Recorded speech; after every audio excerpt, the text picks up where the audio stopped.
in a way, we have to have our own fingerprints. We have to have our own signatures. We have to have, ideas that are unique to us. And that's very important to do. But at the same time, we also have to recognize that there are times when there are things that are very, very similar in the way that we all work together. And one of those, I think, is the earth. We all live on the earth. So we have to honor the earth. We have to honor the traditions that are inherent in the earth.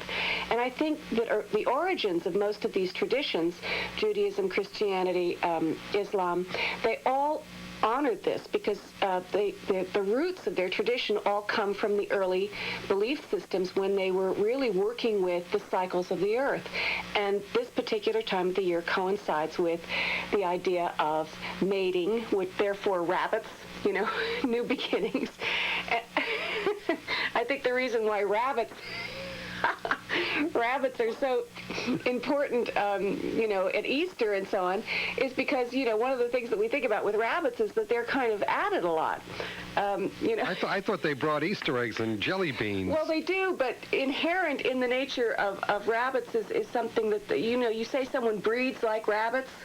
Yeah. It's something that there's kind of this imagery that we have about them, and really there's something kind of fun about it. Sometimes it can be said in a derogatory sense, but I think, again, it's this idea of looking at things in the half full or half empty point of view, and I choose to look at it as being a positive thing, that people are feeling more like they want to get out. They want to, have fun. They want to, play with each other, and, flirting and that kind of thing is a part of it. And even with the nature, Mike, you might have to help me a bit with the Judaism, but with Christianity, the idea of, Christ's resurrection, the whole thing is about rebirth. Yes, he dies, and it's a tragic, horrible thing, but what happens really is, and which is why Easter or this time of the year is my favorite holiday, because there's rebirth. And I think there's the tradition of Passover, by the way, we're talking to Mary Michele. If you have a call for her about astrology, 241-1310 is the number to call, 241-1310. We talk about the freedom from slavery, which in its own way, I guess, would be a rebirth. And the thing about Judaism with the Passover Seder, and when you read the Haggadah, you are basically transmitting history, never forgetting it, and passing it along to future generations. And then the 4 questions that are asked: why is this day different? It has nothing to do with the seasons, I don't think. With the unleavened bread, things like that. And when you have to dip your parsley into salt water to remember the affliction. And then another symbolism dealing with the mortar that was used to build the pyramids and things like that. And then that is what, to me, Passover is all about. It's not quite the same thing, but it's a rebirth in a way, because we are reliving and moving from point A to point B. Right, and I think the thing is that, even the Jews, it was a time that they traveled. Wasn't there a travel going along with this? Certainly was. Yeah. They spent 40 years in the deserts. Right. And what happens in the spring is it's when you're able to travel again. The winter is the time that you kind of hole up and hibernate, and the spring is when you get ready to move on into new directions. Of course, I'm not quite sure in that part of the world whether it was actually, if it ever got that cold. It can get cold in the Middle East. Let me tell you, yes, it can. We're talking to Mary Michele, and we'll be taking your calls at 241-1310, just a couple of seconds away. 241-1310 from Mary Michele, back in 2 minutes. Katona Rexall Pharmacy. Michele, your date of birth is September 25th, 1931. Lillian, you're on with Mary Michele. Good morning, Lillian. Good morning. Did you have a particular question? Well, with the springtime coming and everything, I'm left with a lot of old problems and unhappiness, and I just wondered how things look for the future. Okay. You have the sun in Libra, the first day of Libra. You have the moon in Pisces, Mercury in Virgo, Venus in Libra. Are these problems that are particularly preoccupying you having to do with relationship problems? Yes. Yeah. Are you married? Yes. Yeah.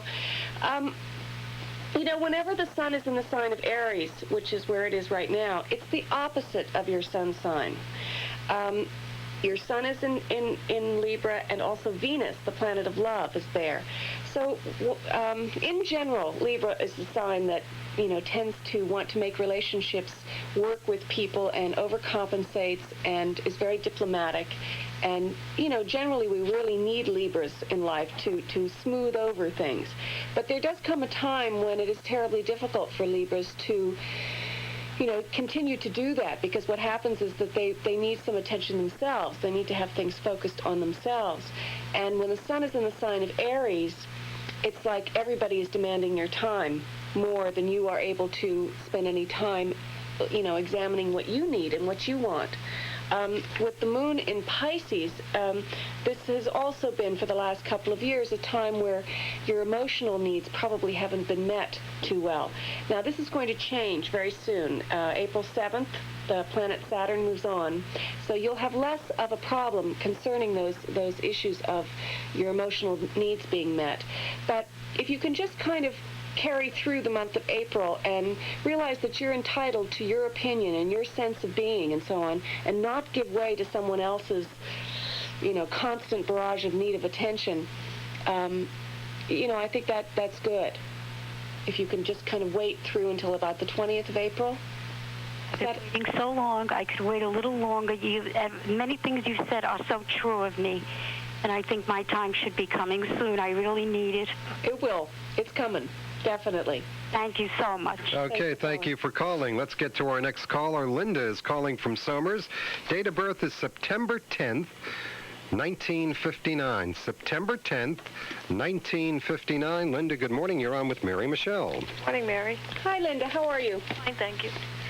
Did you have a particular question? Yeah, my house is up for sale right now. Uh-huh. Trying to move to the West Coast. And I wanted to know if you see anything for me selling my house. This is a very good time for you to make this kind of a move. Has this been a long time coming? No, we went last September to the West Coast, and we decided that's where we wanted to go, and we just put our house up for sale in January. Well, you have a lot of planets in Virgo. You have the Sun in Virgo, as you know, and you have Mercury in Virgo. You have Venus in Virgo. You have Mars in Libra. You have the Moon in Capricorn. The Moon, is our daily routines and rituals and real estate. Jupiter's in Capricorn. It's a terribly good time for being able to sell real estate.